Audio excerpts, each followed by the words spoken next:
Yo, welcome to the show where the energy's flown. It's your boy dropping heat. This is the ozone. Step into the arena where legends are made. From the courts to the fields, watch the highlights played. Football, hoops, baseball, it's all fair game. If it's sports, we bring the fire, put respect on the name. Stats and debates, we break it all down. From the rookies to the goats who wear the crown. No halftime, all grind, we're setting the tone. It's prime time, baby, you're in the ozone. Yo, it's passion, precision, the plays we dissect. From the underdogs, grinding to the Hall of Fame vets. This is more than a podcast, it's a sports throne. Let's kick it off right, welcome to the ozone. You have entered the ozone with Omar and Dave. Let's go, baby! We are here. You guys have officially entered the ozone.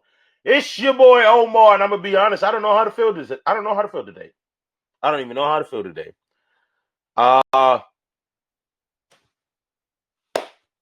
We got one team that is red hot right now. The vibes are juicing. I'm jumping back on the ship. Then you got another team where the ship is slowly sinking. And now the captain may not be able to navigate us through the waters. We lost the icon. Some people say he's not an icon. We're going to discuss that today. And there was a particular film that came out over the weekend that I would say was fantastic. But you know who is fantastic? The best co-host in the business. Super producer Dave! Brother, it's a new week. How you feeling? R.I.P. Ozzy. That's the legend I'm going to respect this week. Already started hot, brother. All right. R.I.P. Ozzy. R.I.P. Ozzy. I am.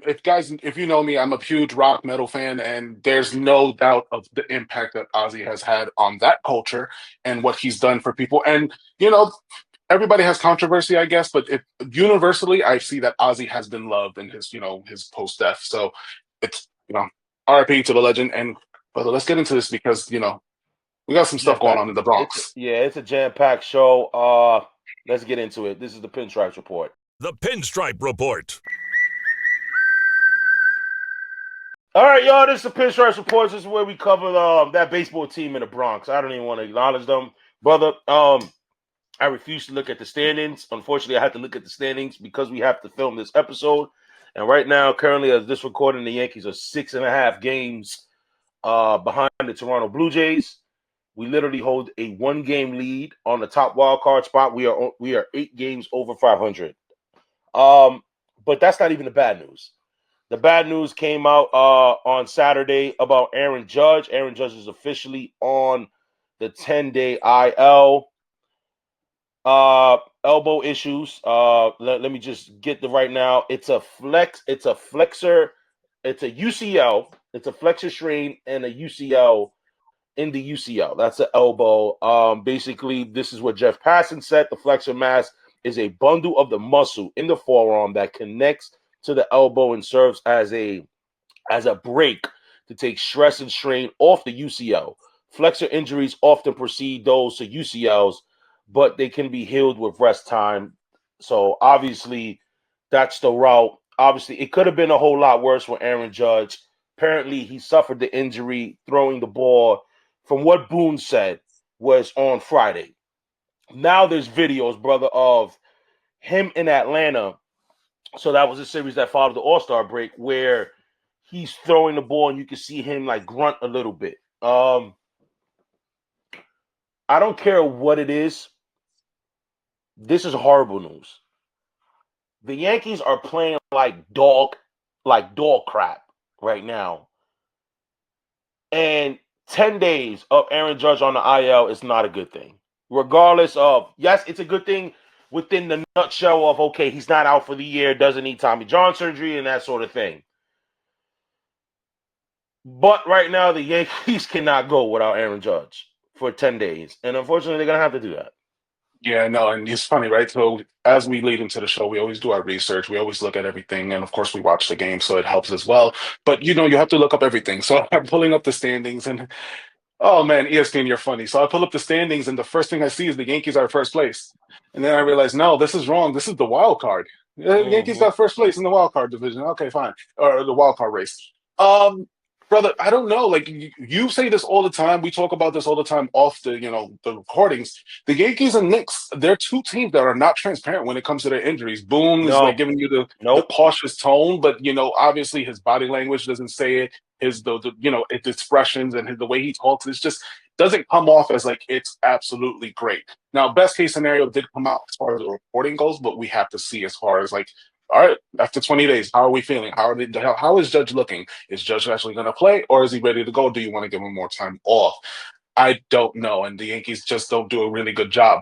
The only thing I can think of, brother, when it comes to this whole situation with Judge, with the deadline approaching in a few days, I think that the reason they're not using or don't want to put much out there with the Judge reporting is because they want to use it as leverage, or maybe not have it used as leverage against them when they're making a trade, because another team may be like, well, you're desperate, you need something. Mm, You're desperate, you need something, you need to mm. make a trade, because otherwise your season's probably going down into the crapper. So that's the only thing I can think of, like where Brian Cashman and Boone just holding their information and holding all their cards, because if they do expose that, a team can use that against them and be like, no, you know what? Give us some more prospects and actually give us another player. I can see that being used as leverage. That's an interesting point. That's an interesting point because yeah, you're right. Like teams are going to use that. And that's a great segue because the Yankees did make some moves this past week. They did trade for third baseman Ryan McMahon, and then on Saturday night they made a trade to get shortstop Ahmed Rosario. Met fans are familiar with him. Once promising prospect. He was one of the big pieces that was shipped off to Cleveland in the Francisco Lindor trade. These two guys, they're not going to wow you offensively. Defensively, they will. Ahmed Rosario I would say, better than average shortstop. Infielder Ryan McMahon, Gold Glove winner at third. These are guys that if you're really tapped in with the Yankees, you're not surprised they made these deals. The Yankees were linked to these gentlemen more than a year ago. I know Ryan McMahon was top billing for the Yankees at one point. I believe it was last season or if not the season before. And he had great years. It would have took a lot to get him. Obviously, he's having a down year now. I think he's batting like 214 or something like that. He has 16 home runs, I believe it is. But and then you have Ahmed Rosario, who I believe the Yankees tried to bring in last year, and he ended up signing with Tampa. So, like, these are guys that's gonna, defensively, they're an improvement. Obviously, the Yankees, the Yankees are like the Bad News Bears, bro, on defense. It's ridiculous. Like, Jazz Chisholm is making errors, Volpe's making errors, Goldschmidt's making errors, and it's just like, honestly, Aaron Boone just doesn't do shit, bro. I'm gonna be honest, like, he just doesn't. Aaron Boone is a joke, and the sad part about it is that we're stuck with this clown. Like, we really are stuck with this clown. And like I said, and I've said this many times on this show, us making the World Series lock those guys in. And Aaron Boone, it gets to the point where I don't even think they care what this guy says. Like, we're gonna make errors because you know why? He's gonna defend us in the media, and then we're gonna be able to play the next day. You know what I mean? There's no accountability on this Yankee team, and obviously it probably starts up from the top because if Steinbrenner really put his foot down and probably focused on his damn team, I think things will trickle down and some level of accountability will happen. But it ain't happening right now. I'm gonna I be agree, honest. brother. Like, I'm at the point where I'm watching more Met games than I'm watching Yankee games I agree. because this I team is hard to, bro. This team is hard to watch. I don't blame We're you, at bro. the point where it's like the minute the Yankees are down 2-0, go, this game is over. This game's over. Bullpen ass. Bullpen sucks. Marcus Stroman, you were talking a lot of hot shit. You suck. Oh, I'm not a starter. I'm not a reliever. I'm a starter. You're not a starter. You're barely an MLB pitcher. Max Fried has kind of regressed a little bit. You know what I mean? Rodon, same. I'm going to be honest. We're 6.5 out. I think the division is done. Can we come back? It's July 28th right now. Can we come back? Yeah. Will we? I don't think so. I just don't think so, bro. Right now, Aaron Judge is on the IL. We got 10 days, so he's gonna miss the upcoming schedule. Brother, post a schedule for us. All right. So we have 3 against Tampa, and then we have 3 against the Marlins. He's gonna miss all those games. We don't know the outcome of the Phillies series, but we lost that series, so we don't know if we got swept or whatever. I hope we won. I hope we at least win a game. We looked like dog crap against Toronto again. So we got Tampa, and Tampa's a feisty team. I wouldn't even be confident that we could beat Tampa right now. So I got to lose a 2 out of 3 to Tampa. The Marlins have been playing good ball. They're 50 and 53 at the time of this recording. So just don't look at that record and be like, And oh, they have a I'm losing going record. to the game. I'm going to the game on Saturday, and I wouldn't be surprised if the Yankees lose 2 out of 3 to the Marlins as well. Yeah, but honestly, the Tampa always gives us fits. It's just the thing with the Yankees and Tampa. I don't know what it is because that team is not a greatly constructed team. It's just, I don't know, that organization. What is it about that organization that the Yankees like? They're more of a thorn on my sign than it is the Red Sox sometimes when it comes to it. Like, like it can either go both ways with the Red Sox, but Tampa always finds a way to just be annoying. Always issues. Always giving us issues. Always. So in that series, I could see us losing, brother. And then the Miami series, I would like us to win at least 2 out of 3. I don't see us sweeping Miami. I can see us winning 2 out of 3 and at least getting some wins in the column. You're a little bit more optimistic than I am, so that's good. One of us got to be. We can't be both Debbie Downers. Brother, I think I don't know if you mentioned this on the show or if you mentioned this off the record or on text. I think you had said that you think that the Yankees should be sellers this season. Is that right? No. No. I think that they're still in position of being buyers, but right now with the Judge news, that definitely changes exactly how the Yankees and how others view them. Okay. Yeah, it's funny because obviously the show is titled "Doomed." Should the Yankees be sellers? I really thought you thought they should be sellers, but I wouldn't honestly, brother. I think we should be buyers. However, I can't. It's hard. I can't argue against whether you want to be sellers. You know what I mean? Like whether you want to be like, hey, listen, let's try to trade Devin Williams. Let's try to trade Luke Weaver, like guys that have some sort of value. And I believe both of them are free agents after this season. So, you get some little value from them. Try to trade the Trent Grisham or whatever. But it does seem like the Yankees are buyers. Obviously, you can tell from their moves. They want to win. They're still in it. And I'll be honest, like I know I'm a little hard on them right now, but the way the playoffs is constructed this year with the wild card, there's been teams. Arizona has done it. The Phillies has done it. Where there's been teams that have been able to come out of the wild card and eventually make the World Series. But this team's got a lot of holes. You're hearing now that, according to MLB Marathon on Twitter, that the Yankees have interest in Sandy Alcantara. I wouldn't mind that.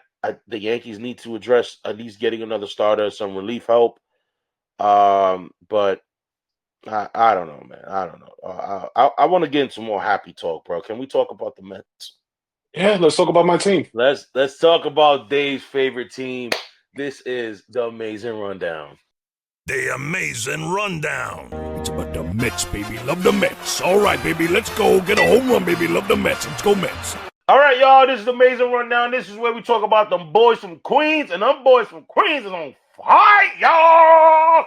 They're on fire right now. The Mets right now, as of this recording, has won 6 straight. They have swept the Angels. Los Angeles. I'm trying to pronounce the whole thing. The Los Angeles Angels of Anaheim. They swept the Angels, and right now, this recording, they have won 2. They've won the first 2 games against the San Francisco Giants. And I'm pretty confident that they will complete the sweep. 6 straight, brother. I was down on this team. For a little bit. I think I can't remember. We do a lot of shows now, bro. I think we're on episode 34. Shout outs to us. I think I hopped off the wagon, I was like, oh, I'm jumping off the wagon. But I'm back on. I'm back on the wagon because right now the Mets, man, the Mets are fun to watch. The Mets are fun to watch. I was at the game last week. Shout outs to the Met fans that participated and let me interview them. And brother, I'm gonna be honest. I'm gonna get a little sidetracked real fast.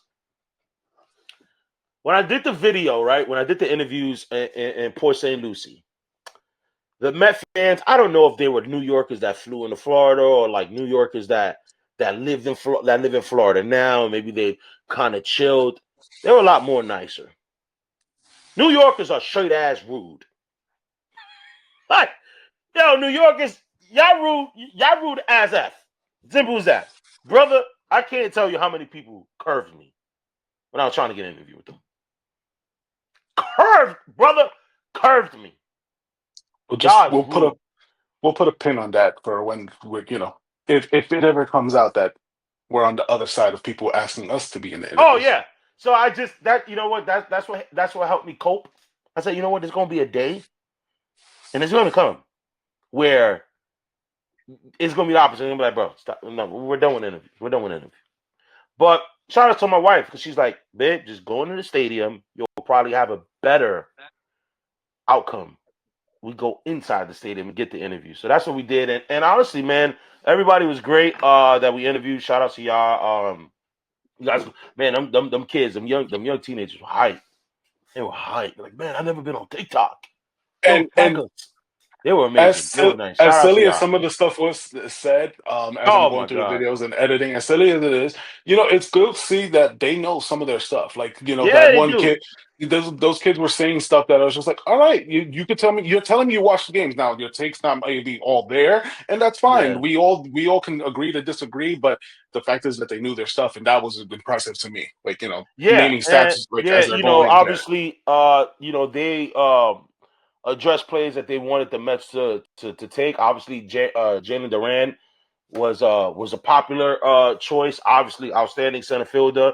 And I wanted to note that because Bob Nightingale just came out with 2 hours ago about trade deadline updates that he can see happening. And he basically said that the Red Sox have no plans to trade Jaren Duran at the deadline, and they're more likely to move him during the winter. So, Met fans, unfortunately, I don't think that's going to happen. But one player that was mentioned was Johan Duran, which is the reliever from Minnesota. I believe he's the closer. Yeah, the closer for the Minnesota Twins. That was one player that Met fans wanted, and I think he would be a good selection. And now you're hearing that the White Sox, obviously another one that we interviewed, they was talking about adding Luis Roberts Jr. To the fold. But now, as we're being reported that the White Sox want Mark Vientos. So that's interesting. So, Met fans, you let us know in the comments below whether you feel like you're comfortable giving up Mark Vientos for Luis Roberts Jr. But, brother, right now, this Met team is rolling. Right now, as of this recording, they're a half game up on first place. Obviously, they got to address still. They still have, although they're winning, they still have to address the starting pitching. But, they were able to make a move over the week as well. And, they were able to get Gregory Soto from the Baltimore Orioles, which I thought was a great move for them. Obviously, Gregory Soto is one of the best arms that the Orioles had outside of Batista, their closer. I thought it was a great move. That's obviously, we've talked about it for countless weeks here on this show. They have to address the starting pitching, they have to address the bullpen, and they have to bring another bat. And David Stern right now addressed the bullpen right now. He did that. Yes, and at the time of this recording, they still have a few more days to get this sorted out. The Mets are right now first in the NL East. They're 61 and 44. So, hopefully they can close out the weekend with that streak that they're going on. The moves that I would like to see is just something to help that order get together, because Lindor is clicking, Soto is starting to click. Things are going the right way, and I just want to see that make the moves that secure your spot into the playoffs and make you that threat to take the Dodgers out. Because at the end of the day, as much we keep on this show, we keep on harping that the Mets have to focus on the Phillies and Atlanta, but at the end of the day, we know that this team was trying to be this constructed so they can beat the Dodgers in the playoffs. Yeah. And you want to make sure that you make those moves to beat them and everyone else that comes along, So definitely, Mets, address that issue, take care of it, because you're in a really good spot and you don't want to lose that momentum going in there. You just want to make yourself better. Yeah, and right now, brother, the Dodgers have been sliding. So right now, the Mets of this recording have the same exact record as the Dodgers, 61-44. The Cubs are 61-43. They're tied with the Brewers. And we spoke about this. This Met team, I think, is paramount that they get home advantage in the playoffs. They're 37-16, brother, at home. You know what I mean? And they're 4 games under 500, 24-28 on the road. Obviously, it's gotten a little better because I remember the last time we addressed it, the Mets were 6 games, I think, 6 or 7 games under 500. But they're a great home team. Brother, it was 43,000 fans at the game I went to, which was a Tuesday night against the Angels. Unbelievable. Unbelievable. You know what I mean? So I think it's important. The Mets have a real home advantage. And, I think it's paramount for them to have that. So if you are facing the Dodgers, you are facing the Cubs or the Brewers or whomever in the playoffs, Citi Field is where the series is going to start. And I think that's very important for them. I think the Mark Vientos thing, as far as for Roberts. Look, brother, you know this. We watch sports, and this goes with everything. Sometimes you have to. What is that? You have to. What is it? Get to get. You have to give to get. And Beatty's been playing well. I know Mark Vientos had a good run last year. He's kind of coming back to his ways now. But if you feel like Luis Roberts Jr. is the guy, you know what I mean? The guy that's going to get y'all there, that missing piece. You got to do it. You just got to do it. But like I said, I'm not a big enough Met fan to be able to just make that decision. So I would really like to know what Met fans think. So let us know in the comments below. Are you comfortable giving up? Are you comfortable giving up Vientos for that? I just want the Mets to get a decent pitcher. Yeah. Like Paul Skeens. Name me a decent pitcher. Honestly, Paul Skeens. Bruh.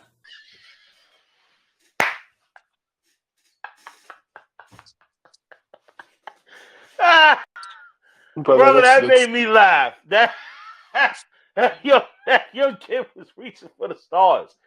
It's so funny, man. A lot of people mention Paul Skeens. Bro, this kid is not getting traded anytime soon. He will get traded, and that's the unfortunate part for Pirates fans. But he ain't getting traded now. It's funny because my wife, she was recording, and she was like, "Yo, why is that so funny?" I'm like, "Let's just put it like this." I said, "That would be me going right now damn, I just need a decent car to get me from point A to B. I need a Ferrari." Basically. Oh my God! Right? That's I would say that. That would be it. But we get sidetracked. Let's get to the schedule ahead, brother. If you can upload the Mets schedule, brother, they got it. Look, it gets tough. It gets tough. The Giants, but they're handling the Giants right now. They got oh God. You know what? I apologize. Before we do this, I apologize because Friday I went to sleep, man. I was too tired. So guys that follow us on our social media platforms, I uploaded the score Saturday morning. I was tired. I'm not gonna front. I was tired. Here at the Ozone, man. You know what? Here at the Ozone, we're gonna give you a pass because at the end of the day, Omar was out there. He was doing interviews. He was traveling. He was doing a lot. He went to see the Fantastic Four. So we're gonna give you grace for not posting it right away, but don't let it happen again. Yeah.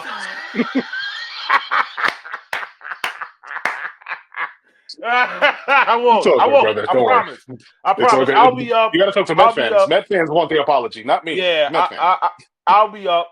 I believe this is the last West Coast trip for the Mets, so I am happy. So, and 9:40 is not bad. I can do 9:40. I can do Okay. 9:40. The game will probably end like 11:30. I'm cool with that. So they got a 3-game set with the Padres starting on Monday. And then they have tonight 9:40, then Tuesday, and then they have a 4:10 Wednesday start, which is fine. I think I'll be able to watch that game at work. So, and then they have the Giants again next weekend, but this time at Citi Field.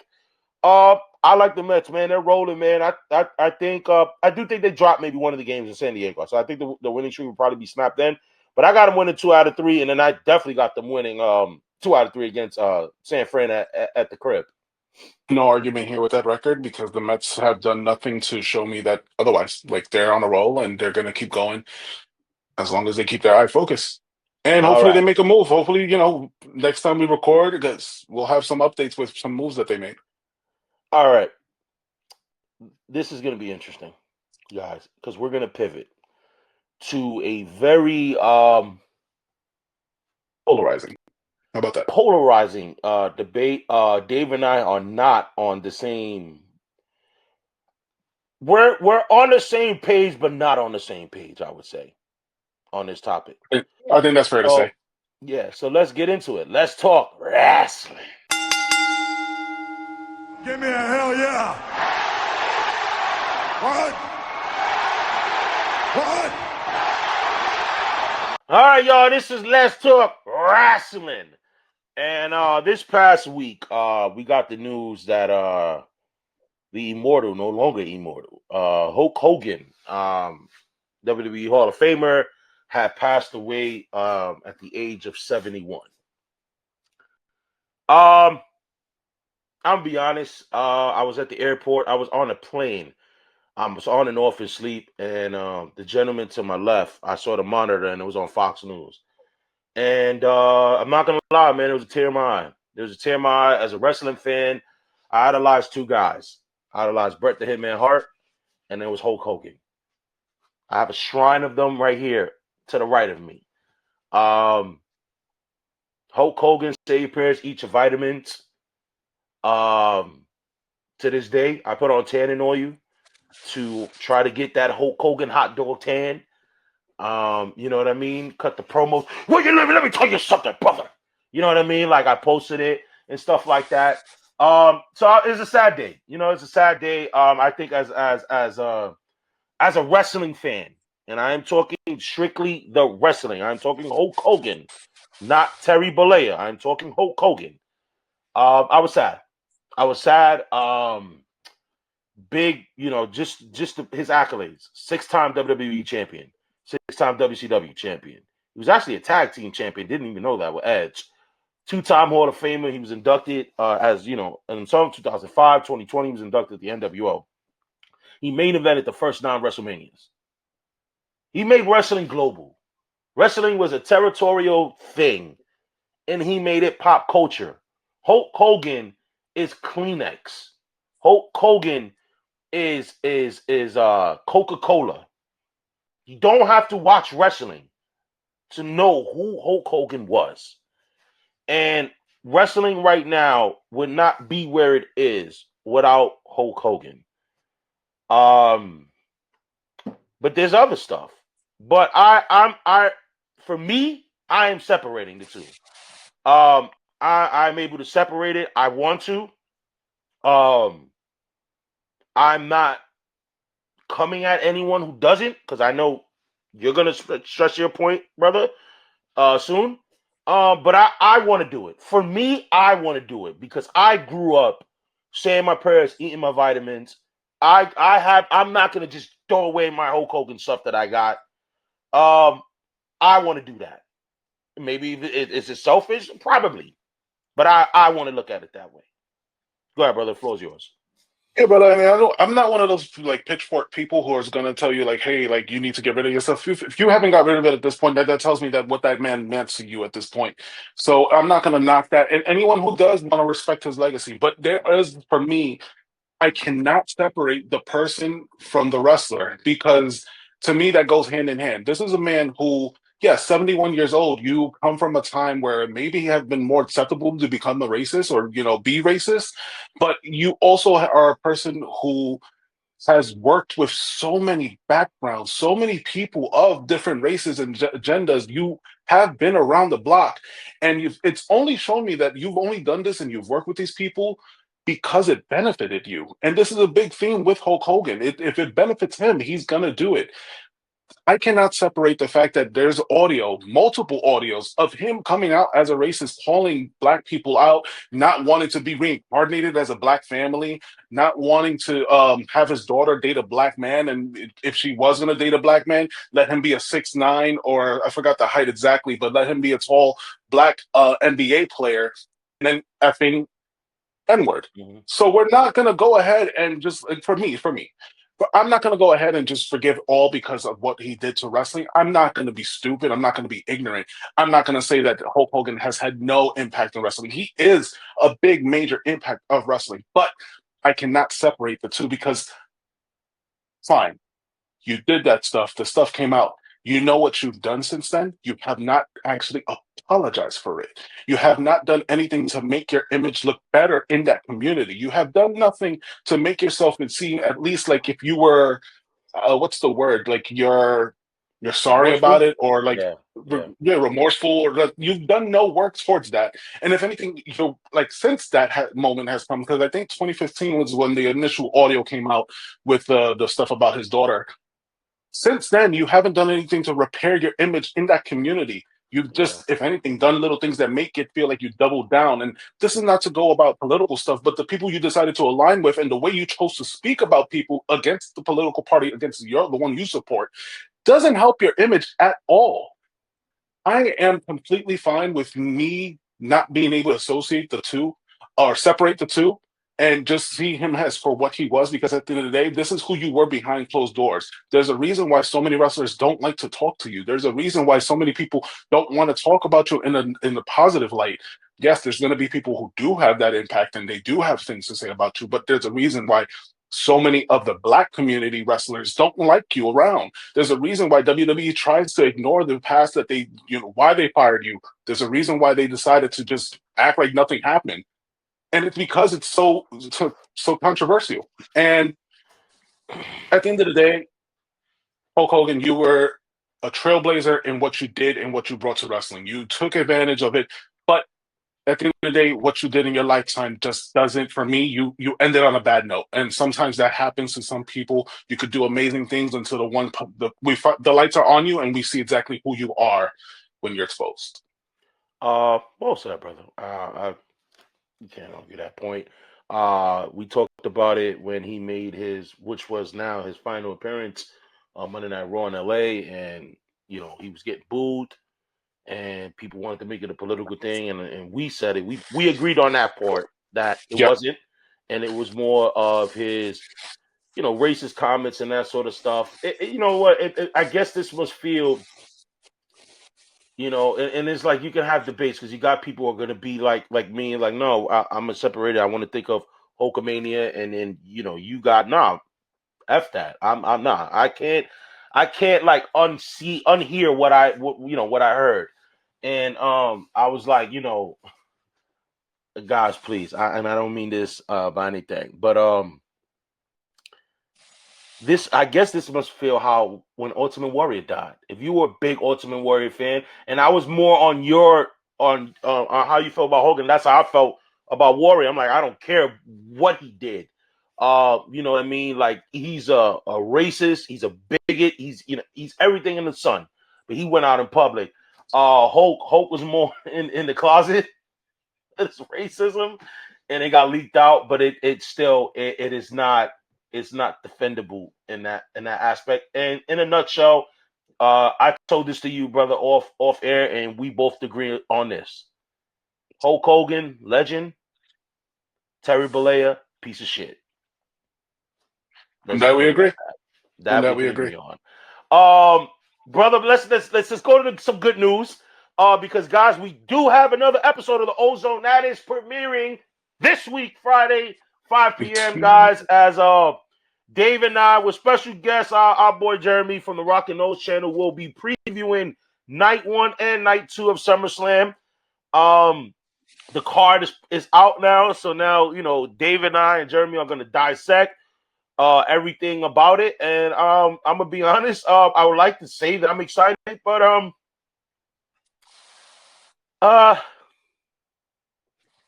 whatever. Find out how I feel. You want to know how I feel about it? Watch Friday at 5 p.m. and what I Yeah, think about this SummerSlam card. But that's gonna be exciting, brother. I'm excited I'm for it. saving. I'm saving my opinion for this Save Friday as it. well. Because I honestly, I don't know. I don't know how to feel about uh this, but you know what I am gonna, what I am gonna share my thoughts on some interesting topics we're gonna be talking about right now on Quick Hits.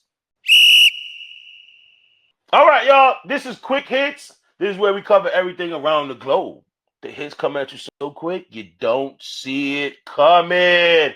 Brother, your favorite player, future Hall of Famer Chris Paul, has agreed to return to the Los Angeles Clippers on a 1-year, $3.6 million deal. Brother, could this reunion be the final piece of the Clippers need to make a deep playoff run?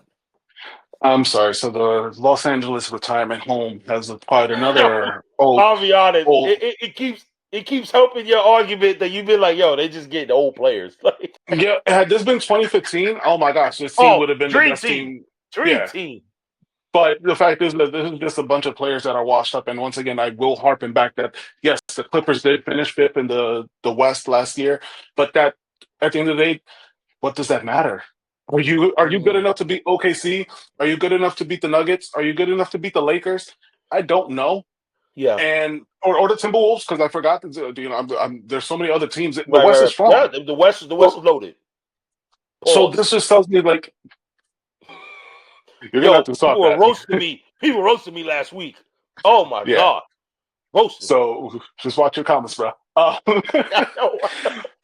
But honestly, no, I don't think this move threads the needle. If anything, it's just like a nice retirement sending off for Chris Paul, and going back to a team that he does have a lot of memorable moments with. I do expect some good moments to come for the Clippers, but I don't think this moved the needle for them. What do you think, bro?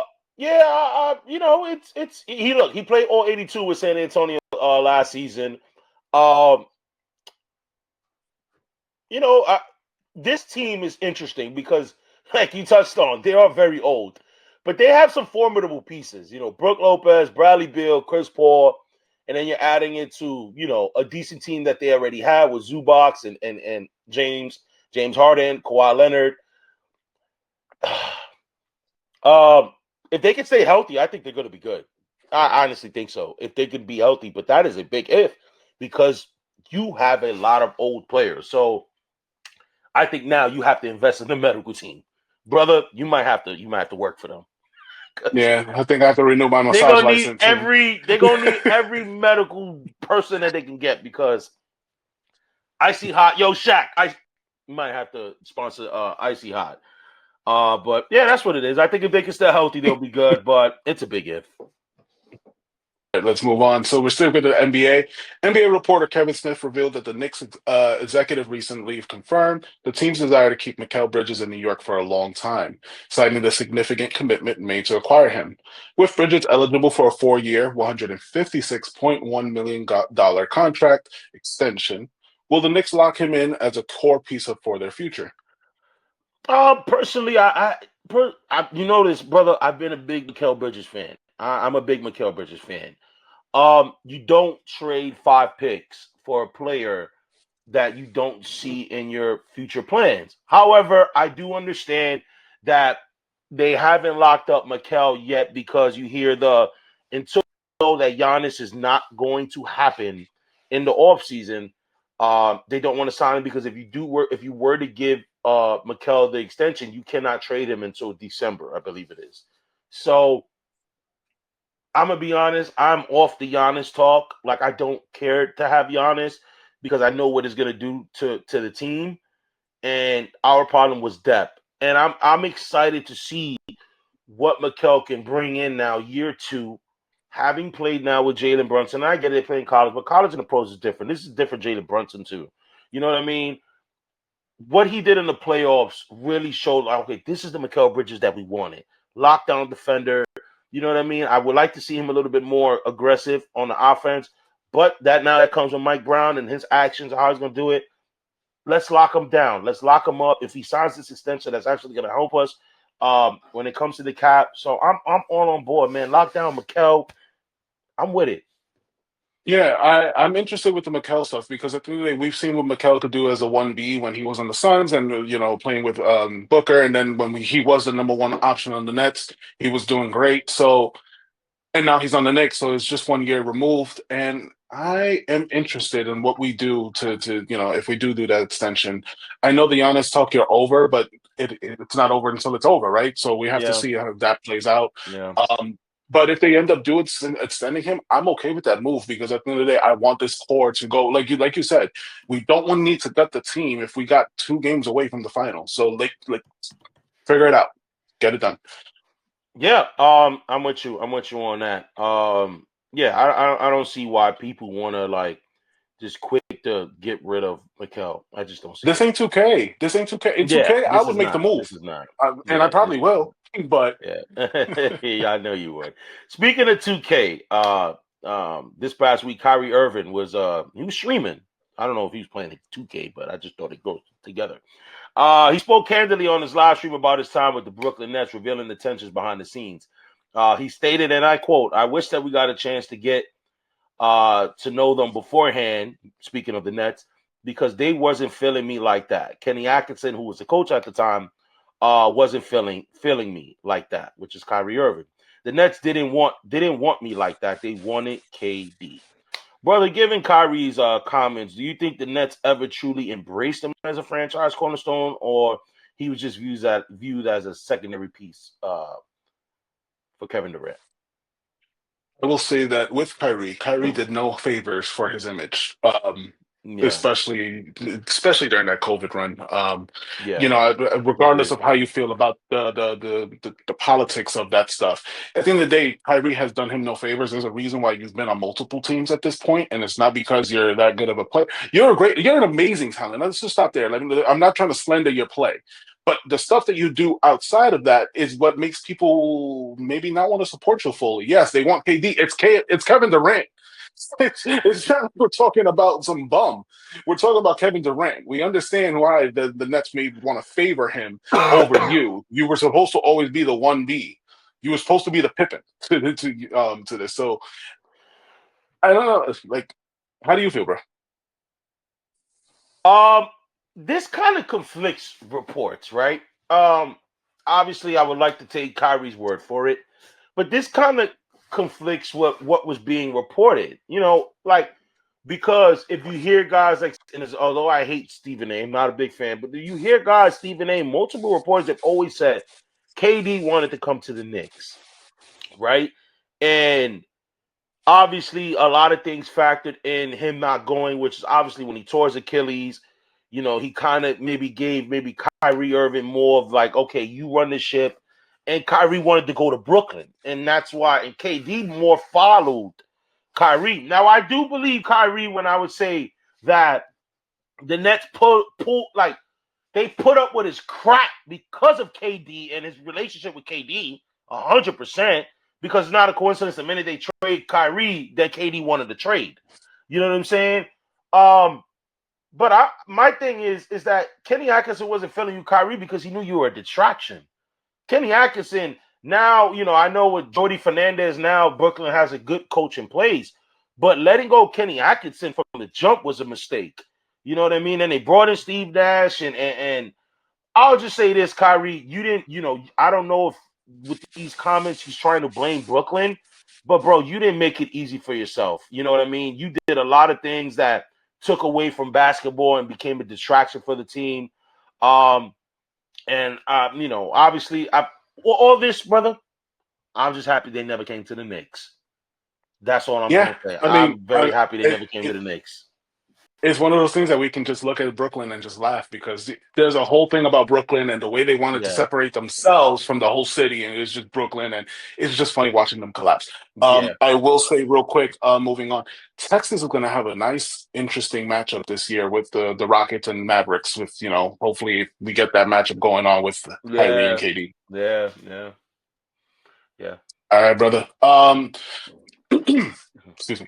So during the WNBA All-Star game, players made a powerful statement by wearing black shirts that read, "Pay us what you owe us."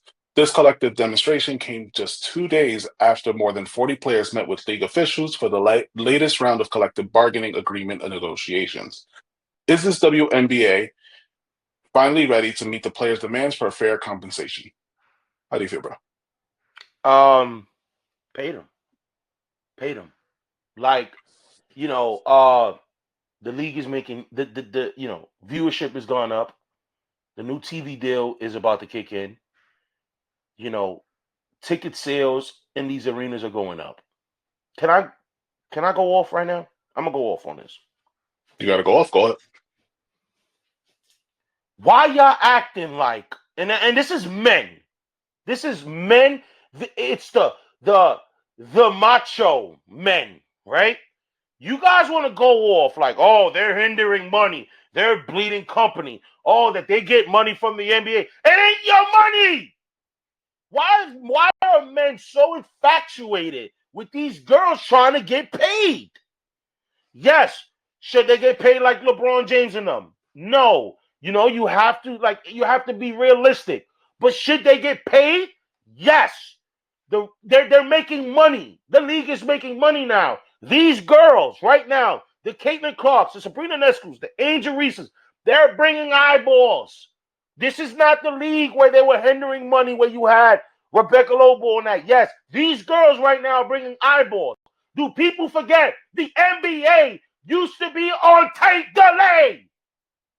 There was a point where the NBA wasn't grossing. But you know who came in? Michael Jordan, Magic Johnson.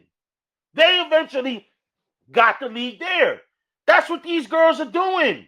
And these stupid men that probably can't even dribble a damn basketball. Oh, well, they shouldn't make money.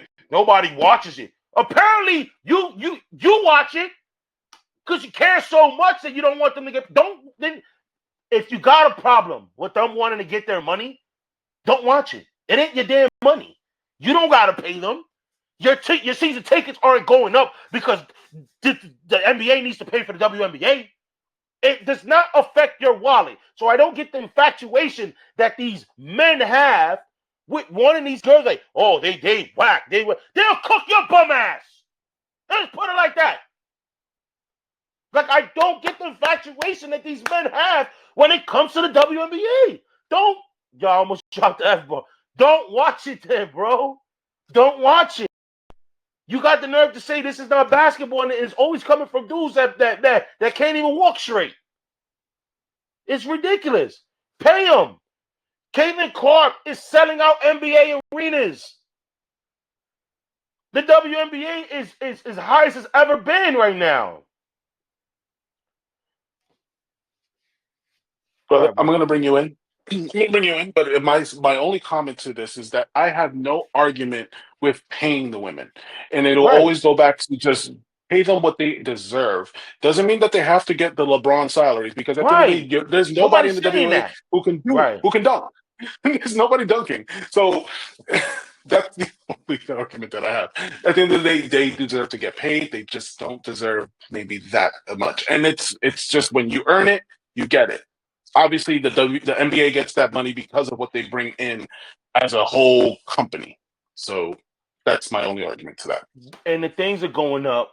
The viewership is going up. They're going to get a new TV deal. These players see that money is starting to come in. And it's like, okay, this is coming in off our backs. So why not pay them their fair share? That's all. Yep. Brother, let's pivot to football. Oh yeah, let's pivot to football. This past week, Justin Fields was carted off the field at Jets training camp with a apparent leg injury. After further medical evaluation, it was revealed that Fields sustained just a dislocated toe in his right foot, and is considered day-to-day. So I know that's great news for you, brother. Fortunately for Jet fans, he did avoid serious injury and a significant time away from the field. But, brother, how concerned should the Jets be about Fields' durability heading towards this season? Did you wear green on purpose?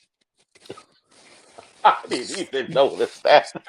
Did you wear green on purpose? Let's go! Jets! Never gonna hear me say that, unless it's mocking them. Anyways, let's go. So I was ready to, honestly, brother, with this news, right? I was ready to declare the Jets season Yeah, over, and I'm you were almost go. always ready to do that. Guys, y'all don't know. Dave had a bit. He was I was going. chomping at the bits. Oh, I was chomping at the bits of this. But look, it's a toe injury. He's day to day at this moment. The Jets do have a chance to have their starter, going into the season. So it's something, at least optimism for Jets fans. They may want to consider a backup policy. In this, Tyrod Taylor, I believe, is the backup in the Jets to immediate start, and you have a serviceable quarterback there starting. But honestly, as long as he's okay, then they should be, your worries shouldn't be too much, but it's the Jets, so something always goes wrong. The only concern has been that Justin Fields, why did you need to be carted off for a toe injury? Yeah, that's my only thing. That's my only thing. It's like, because when you hear that, you're like, oh man, leg injury. People thought it was an Achilles. People thought it was I thought that. he was done. And yeah, it's like we thought, yeah, he's carted off. And you find out, bro, it was a toe? Dislocated toe? You couldn't even hop? You had to be carted off? I don't know. That just shows me that you're not that tough. As far as the question goes, if it's to be concerning about his durability, shoot, if you got to get carted off for a big toe, what happens if you get hit on the knee or something? Or you know what I mean? Like, I don't know. Jet fans, y'all let us know in the comments below how y'all feel. But I'm gonna be honest, that kind of took the wind off my sail when I found out it was a dislocated toe. I I'm mean, like, Jets bro, fans you're are not already meant. voicing. Bro, I know They're already dudes that voicing. walk. I know dudes that can sprint with no toes.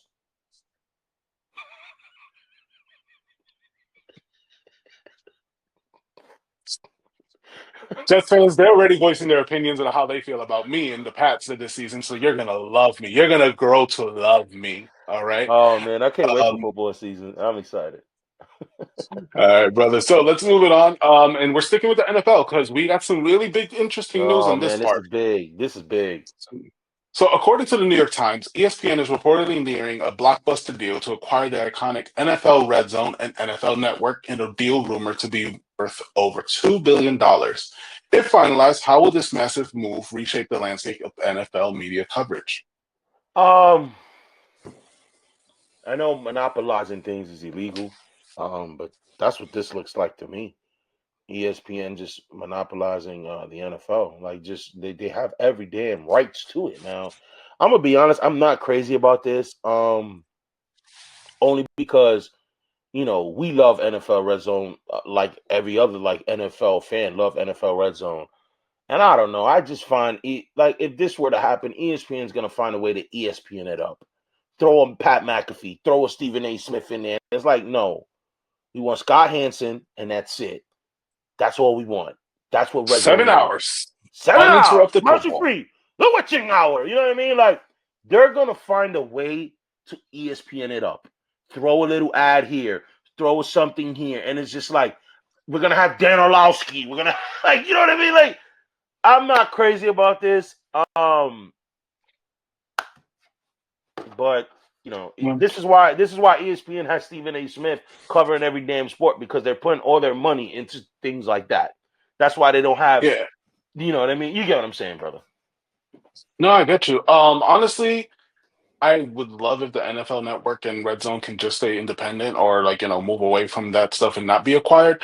The only thing I can think of, and this is just me being a gamer, and this ties in. When you play Madden, everything is now kind of like NFL Network censored. So like when you watch like the Yeah. commentators and stuff, they're usually associated with the NFL Network's Right. guys. Right. So. And it's interesting, and this is something that most people may not know, but Madden has acquired the license to use ESPN in their game, and they have not used it. And many people will go back to ESPN 2K5 as one of the best football games ever. People Yes, still play I to this think day, so. and I think just so. They modify it. Yeah, they modify I've it so they can seen play it with on current YouTube. rosters. Yeah, with the up. Yeah, it was crazy. And the coverage was Best and it amazing. was And what they $20. did, so I just wish that Madden would just get off your asses and learn to do stuff with the franchises and the contracts and everything that you have and put together a better package. If they could do that in 2004, 2005 and make a great and amazing game that people still want to play to this day, imagine what you could do with all the resources you have available to you. 100%. If ESPN is to acquire NFL Network and Red Zone, the Madden game could be so amazing if they actually lived up to their potential and tried. But we know that Madden and EA in general, they like drawing money and they like putting out their Madden cards and things that people are just going to keep on putting investments to. Give it back to the real fans. Give us stuff in our franchise modes and make the game better. That's where I go to with this whole situation. You know, it's funny. I never saw it at that point when pertaining to this, but maybe that just tell you it's a bigger picture, just beyond just ESPN trying to acquire NFL Red Zone. Brother, let's end quick hits with this last one here. Fantastic Four, first steps. You are wearing a Galactus shirt. Released this past weekend, brother. What's your thoughts on the film? Final thoughts. So spoiler free because we want to give some people some time. I'm gonna be like, hold on. Before you say spoiler free, it's Monday. It's Monday, and I'm gonna say this: I am like Marvel. If you are a diehard fan, right, I'm gonna give you to the weekend. That's it. Like, I'm going to assume if you have not seen this movie, and that goes for Superman, that goes for all the stuff. Like, you have not seen the movie on the opening weekend, then you are a casual. That's what I'm going to think, right? And if you are a casual, I don't care about spoiling it for you. I don't. So, go ahead. Okay. If this is the direction we're going, then fine. F it. We're going to go spoilers into this. So, my rating for this movie is an 8.5. And the only reason I gave it an 8.5, let's go talk about the positives first. The positives is that this movie does a really good job in selling you the chemistry between all the characters. Johnny and the Thing has always been a thing that, pun intended, has always been a thing that like they're like brothers who like bicker and fight all the time together, but they love each other. The chemistry between Reed Richards and Sue Storm, that was very strong throughout the thing, and you can obviously see it off the stuff and as they're doing their tour. But in this movie, you can definitely see that these two really get along well enough that their acting plays off so well. The Silver Surfer was great, and she's an actress that I'm watching right now in the show Ozark. So I can see she has acting chops, and she did an amazing job as it. And I can definitely see the discourse about people complaining about Julia Garner. There we go. The discourse of people talking about, the female Silver Surfer, I don't hear nobody talking about anything about that. So it fits really well in this narrative. And Galactus, oh my God. This movie did another, once again, another good portrayal of a villain that's supposed to be menacing.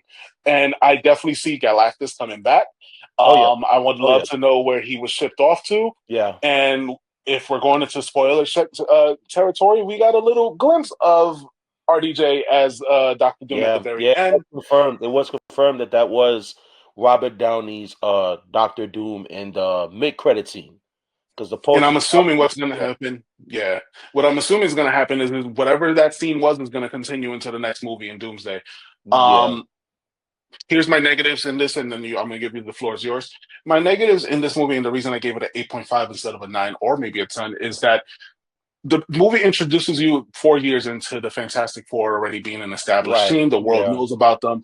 And with that, you didn't get much action of them as a team fighting together. So that's the things that I was just missing a little bit. They mentioned Mole Man, and we saw Mole Man as an ally. We never saw them really fight anybody besides the interactions that they really had with Galactus. So that was the one thing that I think bothered me. The second thing is that Pedro Pascal as Mr. Fantastic is great, but you did nothing to convince me that, and it's established in the Marvel Universe, that he's one of the greatest minds in the Marvel Universe. And you did nothing to establish to me that made me feel like he's the smartest man in the room. Yes, he made inventions. Yes, everything. You can see the impact of the Fantastic Four around that universe in the 828 universe, which is a nod to Jack Kirby. But I just don't like that they didn't do more to sell me like, oh my God, he's the smartest person in the room. You've seen that with Tony. You've seen that with Bruce. You've seen that with other guys. In this one, yes, he's writing down equations and stuff like that, but there's nothing that really sold it to me. And I tried to. I went into this with an open mind of him being Mr. Fantastic. Maybe we get more of that in other movies, but this movie, I didn't see too much of that. Your thoughts, bro? No, I thought that was my only knock on it matter of fact, I gave it an 8.9, so I was slightly higher than you. I wanted a little bit more action, but like yeah, like that was probably the only knock I had on it was I wish we got more action.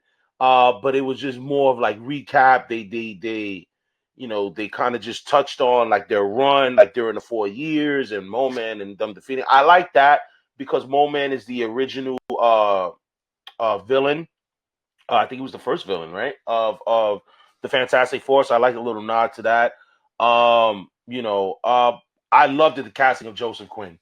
I thought he knocked it out the park. I know I saw a video where some people thought Chris Evans' Human Torch was better. I gotta disagree. I thought he nailed it because although like Human Torch is like this hothead or whatever, but like he's also kind of smart too. He's also kind of knows what he's doing. He's also an astronaut. Like you know what I mean? I felt like the Chris Evans one they made him too like hot boy summer. You know what I mean? And then I think this one had a good balance. I could definitely see the Pedro Pascal like because he doubted himself a little bit, and that's not like Reed Richards to do. Like Tony never did that. But I'll contrast this though. He was that because he was dealing with something like Galactus, and it was something that was a little bit out of. You could tell in his face, like he knew that when it was going to be something, because even Galactus kind of mentions it, like, or was it Shalabar that did? But they kind of mentioned like you knew, or whatever, and like like Invisible is like looking at like Mr. Fantastic, and it's like he knew something was up. But yeah, I can see that. He didn't feel like how Mr. Fantastic is, where he's the smartest. He is the smartest Marvel character, right? I would say. Yeah, in the comics, he even created Ultron. In the comics, yeah, exactly. So I thought Hank Pym did. It's so many versions. They changed at it. this point. Okay. Yeah. But I liked it. I enjoyed it. It definitely hits the family theme. And I love that, because Fantastic Four is Marvel's first family. So they nailed it out the box with the family vibe. I think the casting was great because, like you said, brother, the chemistry is on point with them. Like you could really tell that. Like, so the only thing I wish we would have had John Malkovich as Red Ghost. But I could see why it was cut because, like you said, brother, like they just wanted to show us a little clips of their run in the 4 years. But like I said, I agree with you. I thought it should have had more action. I was hoping that. And when we get to Galactus, I wanted to be shook by Galactus, and I was. So, see, you guys, you have to see this movie on IMAX. You have to see it on the biggest screen possible. That is the only way that you can really enjoy how crazy Galactus looks. It was insane. 8.9. Everybody should go see it. The mid-credit scene with Doctor Doom. Obviously, now you're hearing that he might be using Franklin to create alternative universes and that sort of thing, and it's gonna be insane. It's gonna be insane. So that was one thing I forgot in my whole tirade of talking. Franklin Richards is one of the most OP characters in the Marvel universe, and Yeah, just a little nod. The X-Men try to claim him as his own because he's a mutant. So like, as soon as they found out that he was a mutant, they're like, "Oh no, he's one of ours. We'll welcome him. Like, bring him over here." But no, Franklin Richards. Can I yeah, say right. something real Because I quick? knew that because I kept telling my wife, I'm like, yo, he's an Omega level mutant. Yeah, Franklin Richards, he like he's a is. mutant. Yeah, There was no yeah. mention of it in the film, but I'm No, pretty sure they'll and get there. yeah, they'll probably get there, especially with all the stuff that they bring into Yeah, the yeah, mutant yeah, stuff. yeah, yeah. The only knock I have with the whole thing with Franklin Richards, right? So at the very end, Sue looks dead, right? I wish that they had done this because you've seen this trope in so many movies where somebody dies and then they come back like seconds Yeah, later. Fast and Furious does it all the time. Right. So what I would have what I would have loved is if they could have sold it a little bit more. Let's say a few hours have passed and the baby's crying. He wants his mother. This whole time, like they just accepted the fact that she's dead and they placed the baby, just with the mother so he could feel the comfort of the mom. then she comes back to life. That probably would have sold it more on like, yo, this kid got powers because we saw the cosmic eyes and stuff like that. But I just wish they did a little bit more, a little more drama to sell it that, yo, this kid is powerful. The fact that he brought her back to the dead and nothing's wrong with her. That's all. Yeah, I'm actually going. If you guys are watching this Monday at 5, which I hope you are, I'm probably at the movie theater watching it again. I may be going again with Wells. Yeah. Oh yeah, really? Oh, okay. Yeah. Yeah, I'm gonna definitely see it on Monday. That's why. Yeah, I'm gonna definitely see it today. All right, brother. So we can't wrap up an episode without sharing the highlight of the week. He's on fire! All right, highlight of the week was actually suggested to us. So, shout outs to Wells. He suggested it. And I'm going to be honest, it's hard to argue this. It's maybe not necessarily the highlight, like the quote-unquote highlight. Maybe the performance of the week, highlight performance of the week. Because Athletics, Nick Kurtz had an insane day. I don't even think you could accomplish this feat on MLB The Show on Rookie. The performance he had as he went 6 for 6 with 4 home runs, a double. He drove in 8 RBIs and 6 runs. An amazing night. I don't think I've ever seen anything like that. Like I said, I don't even think you can accomplish this in a video game. The fact that he went 6 for 6 for 4 home runs. Unfortunately, he's in the A's, so obviously it was talked about it within the baseball world. But obviously no one's watching athletic games. But shout outs to Nick Kurtz. We are watching it. And Nick, you should thank Wells because he suggested that you be the recipient of highlight of the week, and you are. Nick Kurtz, say that 5 times fast. Yeah. See what you get. Oh yeah! Oh wow! See what you get. But Nick Kurtz, Nope. this then is you'll really. be Terry Bollea. Luckily we're brown. And not artificial. There you go. There you go. Yeah. So Nick Kurtz, this was really great. Kudos to you on the highlight of the week because this play is still going because you did amazing stuff this week. So Yeah, it was amazing. But guys, we thank you so much for locking in. Once again, shout outs to the individuals that participated in the interviews with us.